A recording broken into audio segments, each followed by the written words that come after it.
The end of the NDP's Cinderella story in Alberta. I'm Brian Lilley with TheRebel.Media. Look, it's only a by-election, but I think the results are still telling. The Wildrose took the Calgary-Foothills by-election on Thursday night. That was the one called to replace Jim Prentice, the outgoing progressive conservative premier who, well, lost the election crushingly last May. Prentice had won the seat handily in a by-election in 2014, and even as his party was decimated in the election that put Rachel Notley in the premier's chair, he still won his seat handily. But take a look at the results from the election.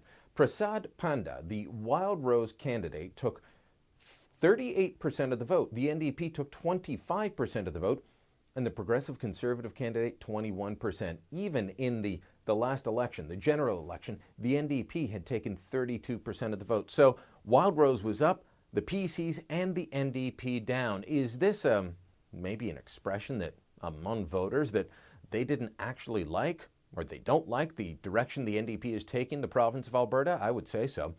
A poll conducted by Abacus Research shortly after the stunning victory for Rachel Notley and her merry band of socialists showed that 93% of those, even NDP voters, said they voted for change, not necessarily for the NDP, but they wanted rid of the old, tired and corrupt progressive conservatives. And they got rid of them, all right.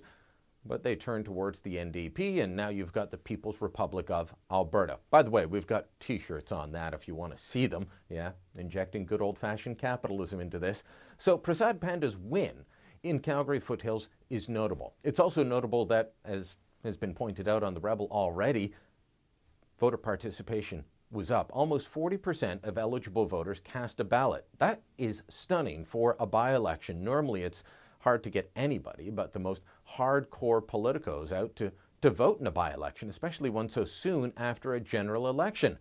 But 39% of eligible voters cast their ballot. And when they decided that they were going to still vote for change, to go away from Jim Prentice and the progressive conservatives, which is how this riding has always voted since it was created in 1971, well, they didn't opt for the governing party. They didn't opt for the NDP and their now proven record of hiking taxes, hiking spending. No, they turned towards the Wildrose, the party that once we were told would never be able to win in urban areas, that it was going to be a rural rump.